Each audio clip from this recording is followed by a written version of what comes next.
अच्छा, क्या ऑप्शनल था आपका? मेरा ऑप्शनल PSIR था। PSIR। अच्छा, माध्यम की बात करें, माध्यम क्या आपका? मेरा इंग्लिश मीडियम इंग्लिश मीडियम है। तो अटेम्प्ट कौन सा है? First attempt. फर्स्ट अटेम्प्ट, पहला ही मेंस, पहला ही इंटरव्यू आपका? हाँ। अच्छा, बहुत बड़ी बात है। कैसे तैयारी की? पहले ही अटेम्प्ट में सब कुछ पार हो जाना, कैसे तैयारी? तैयारी ये कहूँगा थोड़ा PYQ ओरिएंटेड थी। तो ये पता था टॉपर से, टॉपर कॉपी रीड किया जैसे मेंस के लिए, प्री के लिए प्रीवियस ईयर जो 4-5 साल के हैं वो अच्छे से एनालिसिस किया। तो वो थोड़ा काम किया, हेल्प किया कि फर्स्ट अटेम्प्ट में यहाँ तक पहुँच जाएं। अच्छा, PYQ को एनालिसिस कैसे करते थे, क्या तरीका था? पहला तो है PYQs आप 3-4 बार 5-6 बार देखना चाहिए जब तक आपको याद ना हो जाए PYQ। जी। जैसे मैंने 4-5 साल के बहुत अच्छे से देखे हैं, मुझे याद भी है कौन से क्वेश्चंस कहाँ पे आए हैं, खासकर स्टैटिक वाले। जी। और उनके जो ऑप्शन थे, कौन सा ऑप्शन गलत है तो क्यों है, इसका मैं एनालिसिस करना चाहिए। किसी ऑप्शन में सही, सारे सही हैं तो क्यों सही हैं, ये थोड़ा एनालिसिस डेप्थ में जाके वो ज़रूरी है। अच्छा। कितने सालों के PYQ लगाए थे आपने प्री के लिए? प्री के लिए तो 5 साल के। 5 साल के लगाए थे। आंसर राइटिंग कब से स्टार्ट की थी आपने? आंसर राइटिंग ऑप्शनल की थोड़ी सी प्री के पहले करी थी, बहुत ज़्यादा नहीं। 1-2 टेस्ट वगैरह लिखे थे। मेनली प्री के बाद करी थी, GS और ऑप्शनल दोनों के लिए।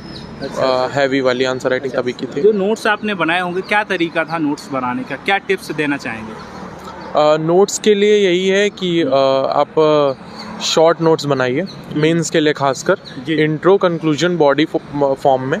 उसके लिए आपको नोट्स बनाने की ज़रूरत नहीं है प्री के लिए, एक्सेप्ट फॉर कि कोई जैसे IR के कुछ टॉपिक्स आ जाते हैं, नेगेटिव न्यूज़ आ जाती है, तो उसका एक PDF आप बना सकते हो, उसमें ऐड करते जाओ एक लाइन। बाकी स्टैटिक का प्री के लिए कोई नोट्स की ज़रूरत नहीं है, जितना आप पढ़ सकते हो, क्योंकि वहाँ पे आपको रिकॉल करना है, लिखना नहीं है। मेंस के लिए नोट्स की ज़रूरत आपको पड़ेगी इंट्रो, कंक्लूजन, बॉडी फॉर्मेट में। अच्छा, आपने पहले ही साल में प्री निकाल दिया, मेंस निकाल दिया, तैयारी कब से स्टार्ट की थी आपने इसके लिए? डेडिकेटेड तैयारी तो मैंने शुरू करी थी पिछले साल, मतलब जैसे मेरा जब अटेम्प्ट था 24 का जून में प्री, तो पिछले साल जुलाई में की थी, 23 में। लेकिन उससे भी पहले जैसे मेरा ग्रेजुएशन जब टाइम था, कोविड के टाइम से ही, तो न्यूज़पेपर वगैरह देखने लगा था, NCERTs पढ़ने लगा था, और PYQs तभी से देख रहा था मैं, तो थोड़ा वो एग्ज़ाम का पैटर्न पता था तभी से। अच्छा, आपने बोला NCERT को कैसे पढ़ा है, क्या कौन सब्जेक्ट की NCERT ज़्यादा ये होती है कि पढ़ना ही चाहिए, क्या कहना चाहेंगे इसके? मैंने तो 6 to 12 सारी NCERTs पढ़ी थी, खासकर political science, polity, geography, economy वाली जो होती हैं। हालांकि 11-12 की ज़्यादा इंपॉर्टेंट है, ज्योग्राफी और हिस्ट्री की, जैसे एंशिएंट मिडिवल वाली। अच्छा, आप ग्रेजुएशन में क्या किया आपने? ग्रेजुएशन मेरा BA ही था। BA किया? Political science. सिंपल BA किया? हाँ, सिंपल पॉलिटिकल साइंस से था। अच्छा। और क्या कहना चाहेंगे एस्पिरेंट को, क्या ध्यान देना चाहिए जो शुरुआत करना चाहता है, तैयारी करना चाहता है? शुरुआत से क्या कौन से ऐसे पॉइंट है, 4-5 वो जो ज़रूरी है जो करना? यही है, पहला तो आप पहले एग्ज़ाम को समझिए थोड़ा, PYQs का एनालिसिस अच्छे से कीजिए, सिलेबस देखिए अच्छे से। दूसरा, आप टॉपर्स की हेल्प ले सकते हैं, जैसे उनकी कॉपीज़, उनके नोट्स, वो हेल्प कर सकते हैं आपको। दूसरा चीज़ ये। तीसरा, थोड़ा पॉजिटिव रहिए, अपने ऊपर ट्रस्ट करिए, नेगेटिविटी बहुत होती है। और चौथा, रिसोर्सेज को अपने लिमिटेड, मल्टीपल रिवीजन, जो वही है फॉर्मूला।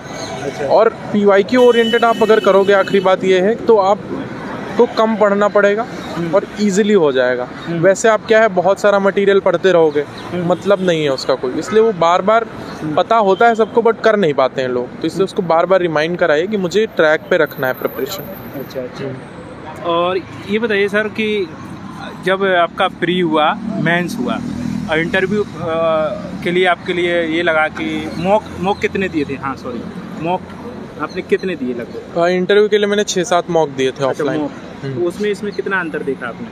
मॉक इंटरव्यू तो बहुत ही अलग होते हैं। वहाँ पे तो आप जान ही नहीं सकते हो, एकदम एक्सपीरियंस। पहला तो डिस्टेंस बहुत होती है मॉक में, मेंबर्स उनके बीच में। यहाँ तो एक सर्कल टेबल थी एकदम, और सामने ही जस्ट बैठे हुए थे।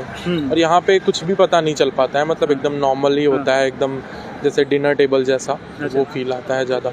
तो पहला इंटरव्यू था तो माहौल कैसा लगा था वहाँ का? जो शुरुआत गए तो भाई क्या पूछेंगे क्या नहीं, तो थोड़ा डर था? हाँ, थोड़ा जब एंटर किया था तब तो डर था। हालांकि जब एंटर करने वाले थे तो मैंने देखा कि थोड़ा मैंने अपने आप को काम किया और ब्रीद इन ब्रीद आउट किया, एक्सरसाइज की, तो है पूरा कॉर्डियल ही रहा। फिर मैं थोड़ा नर्वसनेस ख़त्म हो गई थी जब एंटर किया तो। अच्छा। और अभी 2025 में एग्ज़ाम देने वालों के लिए क्या कहना चाहेंगे? अभी प्री होने वाला है, आप क्या कर देना चाहिए? यही है प्री के लिए, अभी तो आप स्टैटिक का रिवीजन अच्छे से जी। करिए और दूसरा प्रीवियस ईयर क्वेश्चन वो तो एकदम रामबाण है, उनका खासकर जो पिछले 4-5 साल के हैं, हाँ, हाँ। 20 के बाद वाले वो एकदम अच्छे से करके अच्छा, जाइए। कोचिंग का कितना रोल है? कोचिंग भी खुद से पढ़ाई किया आपने? मेरी तो सेल्फ स्टडी थी, बट प्री के बाद मैंने टेस्ट सीरीज और मेंटरशिप ज्वाइन किया था। ठीक है sir, all the best. Thank you. ठीक।